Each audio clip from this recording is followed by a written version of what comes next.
The FBI in Peace and War.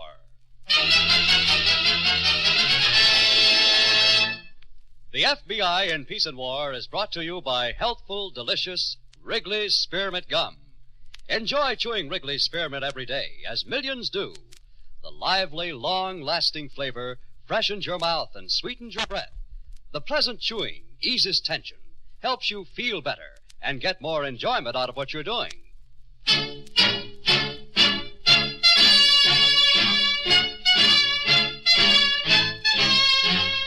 Another great story based on Frederick L. Collins' copyrighted book, The FBI in Peace and War.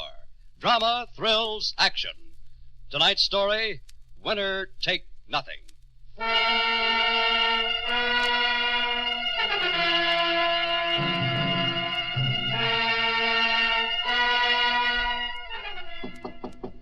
There he is now. I'll get it. Hello, Mr. Alvaro. You're late. I'm sorry, senor. There was trouble with one of our dining cars coming over Cordero Pass. A fire in the service. Yeah, it's okay. You got here, you got the suitcase, and you carried out your end of the deal. Come in and meet my business associate, Mr. Cabrera. Oh, thank you, senor. Phil, this is Mr. Alvaro. Pleasure to meet you, Senor Alvaro. Oh, my pleasure, Senor Cabrera. Put the suitcase right there, Mr. Alvaro. I'll get your money. Sit down, Senor Alvaro. Thank you. Are you nervous, senor? No, of course not. Well, maybe a little. This is the first time. Yes, I understand. Well, there is nothing to be nervous about. Would you care for a drink? Oh, no, thank you. Good. I do not like a man who drinks while working. Mr. Kenneth tells me you are connected with the South Mexico Railways. I am dining steward of the Southern Explorer, direct from the United States to Mexico. Very responsible position. Yes, senor. Senor Alvaro, are you curious about the contents of that suitcase? Oh, no, senor. I was not told what was in the suitcase. I prefer not to know. Perhaps that is best. Well, here we are, Mr. Alvaro. $200 American. Okay? Yes, thank you. We'll call on you again in 2 weeks. Is that all right with you? Yes, that is all right. Okay, we'll let you know where to go in El Paso. You'll get a call. Yes, senor. A pleasure to meet you, Senor Alvaro. Oh, my pleasure, senor. I'll be seeing you, Mr. Alvaro. Yes, goodbye. What do you think, Felipe? I think he will work out fine. One question I would like to ask, Harry. Yeah. What have you got in that suitcase? Like to see? Just idle curiosity. Mm-hmm. 3 telephone books, El Paso, Texas. Not very original. Yeah, I know. You didn't think you could trust in the first trip? No, I didn't. I never trust any of them the first trip, Phil.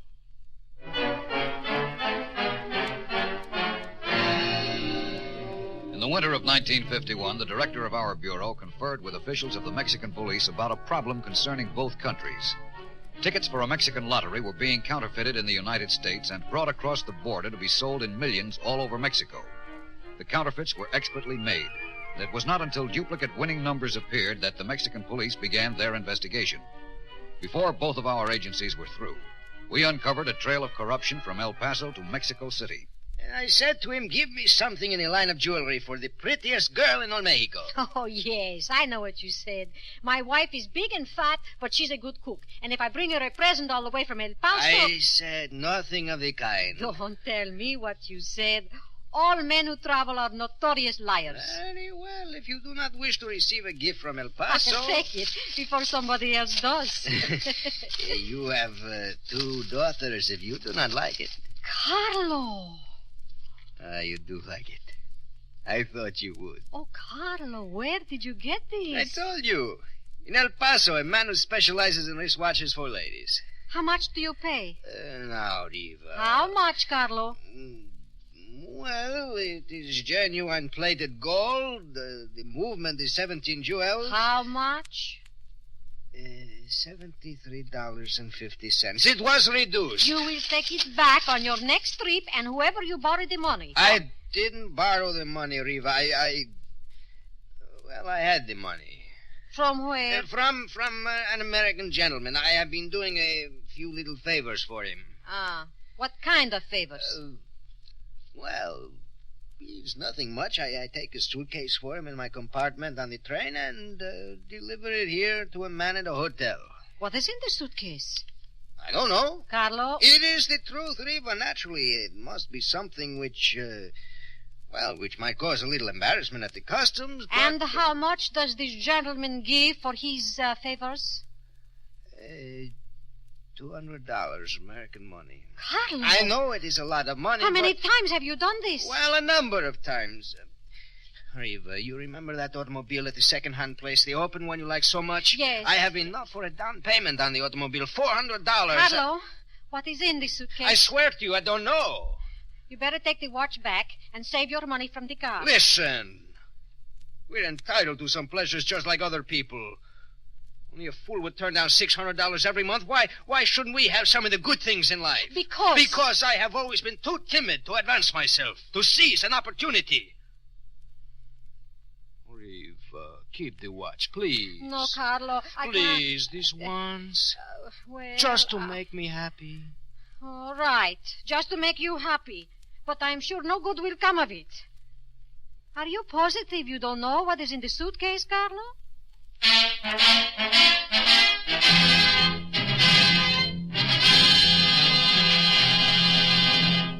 Back to Winner Take Nothing in just a moment. You know, friends, one reason you'll enjoy chewing Wrigley's Spearmint Gum is that it helps to keep your mouth feeling so fresh and clean. The lively, full-bodied flavor of Wrigley's Spearmint is really cooling and refreshing. Besides, the chewing itself gives you comfort because it helps to keep your mouth and throat pleasingly moist. Helps keep your teeth clean and bright, too. Try it and see for yourself. Chew Wrigley's Spearmint Gum while you work, while driving your car, out walking, and in your home. See how this delicious chewing gum helps to keep your mouth feeling fresh, cool, and clean. That's Wrigley's Spearmint Chewing Gum. Get some next time you go to the store.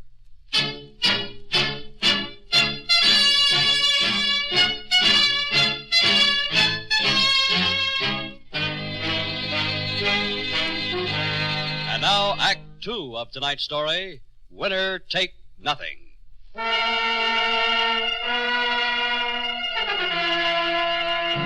Among the facts gathered by the Mexican police, the one that concerned us had to do with a travel agency in El Paso, Texas.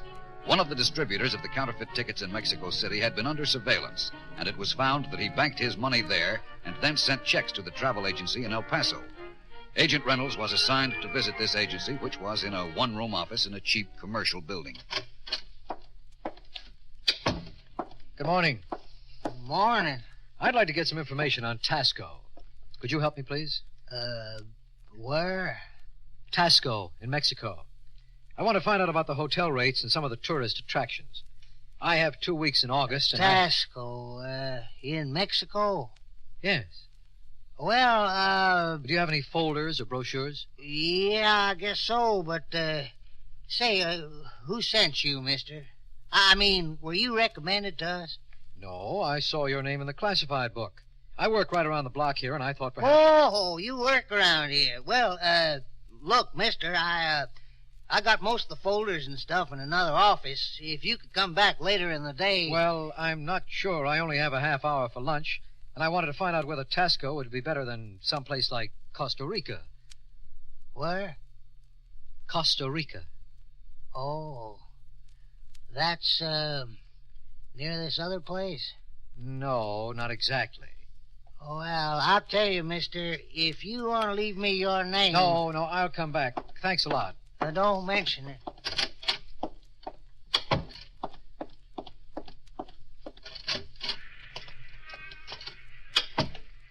That didn't take long. It's a phony, all right. The guy they've got up there thinks Costa Rica is in Mexico. How much did that place bank in the last 6 months? Around 50,000. Okay, let's get back to the office and call Mr. Andrews. I've got an idea. We'll put a full surveillance on this one.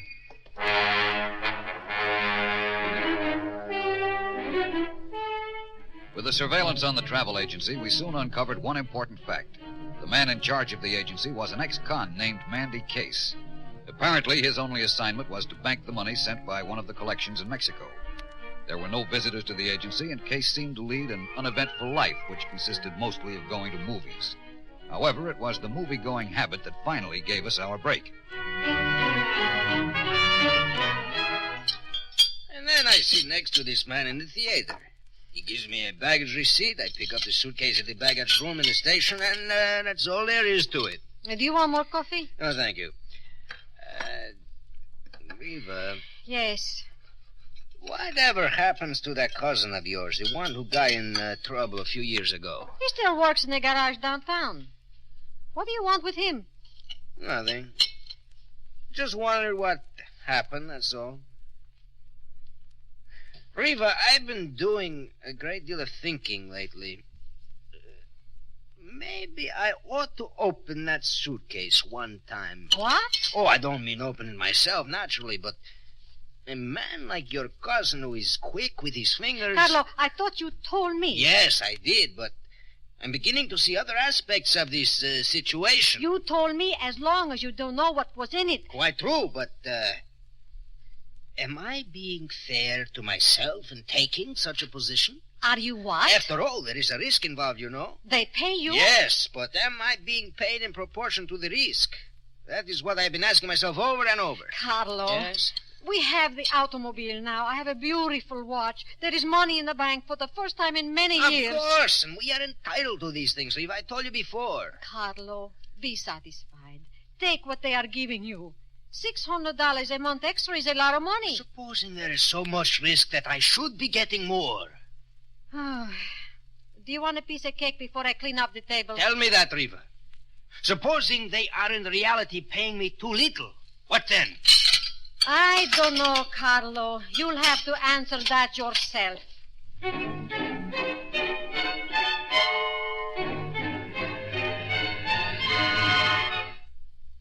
And then what did you say? I said, what do you mean, underpaid? You never had it so good. Not a very devastating remark, Harry. Never mind devastating. I'm telling you, this jerk is money crazy. Well, surely you knew he'd open one of these suitcases. Sure, so I figured I'd give him another 100 each trip. And another 100 is not enough? He wants 1,000. Oh? Per trip. I see. And he wouldn't be sore if we'd buy him a new car. He's tired of driving a second-hand model. 1,000 per trip. Did he mention what make car we should buy him? Yeah, Cadillac. He even knows the color. Light blue. What's so funny? People. This little mouse of a dining car captain is just as greedy as you or I, Harry. He's going to be here any minute. You better make up your mind what to do. Oh, I have made up my mind. I don't like this little mouse. Of course, I could tell him that he's in this thing deep, and if he ever opened his mouth... No, Harry, I don't think that would be practical. A man whose imagination is captured by light blue Cadillacs can't be put off by talk. Okay, make a suggestion. I think our mouse will have to have a fatal accident. Perhaps a fall from a moving train. Get rid of him?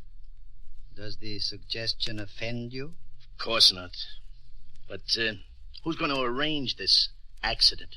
I leave that up to you. Oh, thanks. It would be better, naturally, if you attended to it personally. Ah, sure. Much better, yeah. But suit yourself. You know how to handle these things. I have complete confidence. I guess that is our friend now. And what do I tell him? Tell him you sympathize fully with his desire for a light blue Cadillac.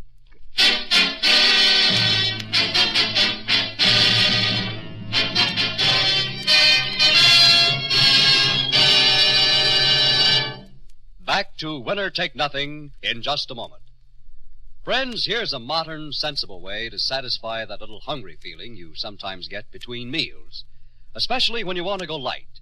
Chew a stick of refreshing, delicious Wrigley's Spearmint Gum. You see, Wrigley's Spearmint Gum is never rich or filling, yet it does satisfy your taste and give you that little pickup you want. Helps to tide you over till mealtime. It's one reason why Wrigley's Spearmint Chewing Gum is the favorite between-meal treat of millions. Always keep a package of Wrigley's Spearmint Gum right with you. And when you get that little hungry feeling but want to go light, chew a stick of this good-tasting gum. That's Wrigley's Spearmint Chewing Gum. Healthful, refreshing, delicious.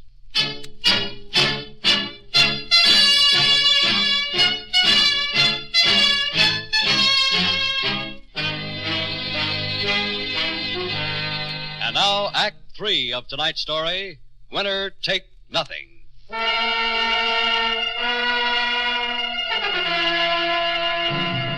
When the man in charge of the travel agency went to the same movie twice in one day, we soon found out the reason. After a call to the Mexican police, Agent Reynolds made one more visit to the travel agency. Good afternoon. Oh, hello there. I didn't think you were coming back, or I would have gotten these folders about that place. What was it now? Somewheres in Mexico? Tasco. Oh, yeah. I think we got folders on That's it. all right. I won't need them. Well, look, mister, I'd like to help you. Yeah, I know, and maybe you can. Supposing you get your hat, Mandy, we're going downtown and talk. Huh? FBI. What? Federal Bureau of Investigation. Hey, now, wait a minute. What's going on here? That's just a question we're going to ask you, Mandy. You're not going to ask me anything, mister. And what's this Mandy business? My name is Holmes, Alfred Holmes. Uh-huh. Are you coming or do I have to persuade you? I'm not coming anywhere unless you tell me... Okay. We've been watching you for about a month, Mandy. We know you bank money from Mexico, but we wanted to find out if you had any other job in the organization. What organization? What are you talking about? I'm talking about the fake lottery tickets that are being sold in Mexico City. What's that got to do with me? Well, I'll make an educated guess, Mandy. This afternoon in the movie theater, you passed a baggage claim check to another man. We followed him, watched him pick up a suitcase at the station, and get on the Southern Explorer. My guess would be that there were lottery tickets in the suitcase. Your guess, huh? Yes. We've already wired to the Mexican police, so by the time the train gets in, we won't be guessing anymore. If I go downtown with you, I'm going to call my lawyer. Was it lottery tickets, Mandy? I don't know anything about any lottery tickets. I don't know anything about a baggage receipt, and what's more... You refuse to talk except to counsel. That's right. Okay, come along, Mandy. We'll go downtown anyway.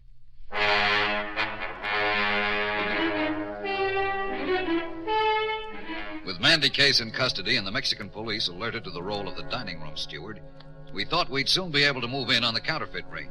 But there was one situation inside the ring that had to be resolved before the Mexican police stepped in. Come in. Hello, Mr. Alvaro. Senor Kainer. Well, what a surprise. Come in, please, senor. Thanks. Just a minute. I will move all these papers. I'm working on some new menus to suggest to our main office. That's all right. Don't bother. Well, it's not often I have friends on my train. Sit down, please. Would you care for a drink? No, thanks. A cup of coffee? As you see, I like to have coffee while I work. Yeah, I see. Nice setup you got here. This is your compartment, huh? Oh, no. I share with the conductor. But he is never off duty, so I have it mostly to myself. Very nice. Is that our suitcase there? That is it, senor. As you see, I always follow the instructions you gave me the first time. I do not try to conceal it. Uh-huh. Of course, there's always a risk in this method, but since you are going to pay me so generously, I can hardly complain, can I? That's right. But you will eventually, won't you? What? Complain. 1,000 isn't really enough, is it? Especially considering what Cabrera and I make out of this deal. Well, since you yourself have mentioned this matter, Senor You Kainer, wouldn't be satisfied till we cut you in on a third of the whole deal, would you? Well, I would hardly think that far ahead, Don't senor. give me that. You'd think that far and go on past it. Your kind is never satisfied. Senor Kainer, I assure you... $1,000 a trip. Did you think we were going to pay you that kind of dough? But you said... You aren't worth $50 a trip, Alvaro. Do you wish to get someone else to do this work, senor? You bet I wish. Very well, I so Don't guess... bother, I'll make the suggestions.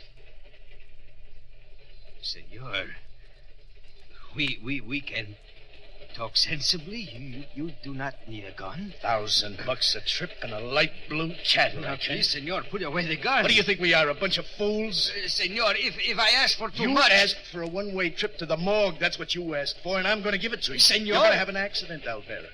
Right off the end of the train. Oh, senor, please, listen All right, a minute. get up on your feet. We're going back on the observation platform. No, listen, Get senor. up, you hear me? Get up. Very well. What I promise you... Dirty little jerk. I'll grab it. Drop out. Why, you stupid idiot. Let go of the gun, senor. Thank you.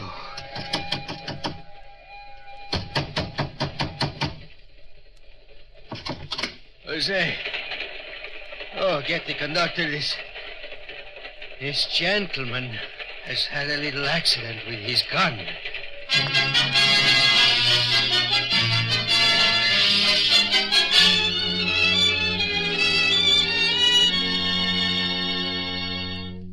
When the Mexican police boarded the Southern Explorer, both Harry Kaner and Carlo Alvaro tried to explain Kaner's superficial wound as an accident. But the suitcase full of lottery tickets told a different story. Alvaro, on advice of counsel, turned state's evidence and revealed all he knew of the ring's operation. With this as a start, sufficient evidence was uncovered on both sides of the border to send all the participants to jail for long terms. It was, in the end, a case of winner take nothing.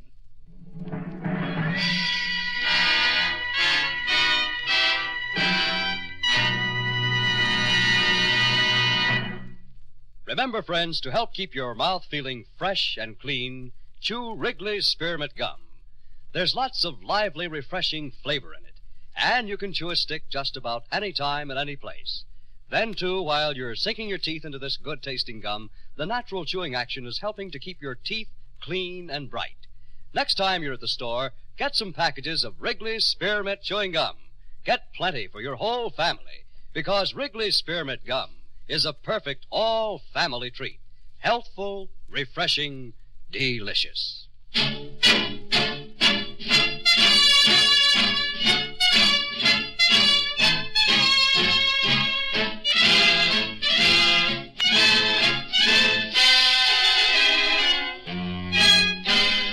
In tonight's story, Bill Lipton played the part of Carlo Alvaro, and Bill Zuckert was Harry Kaner.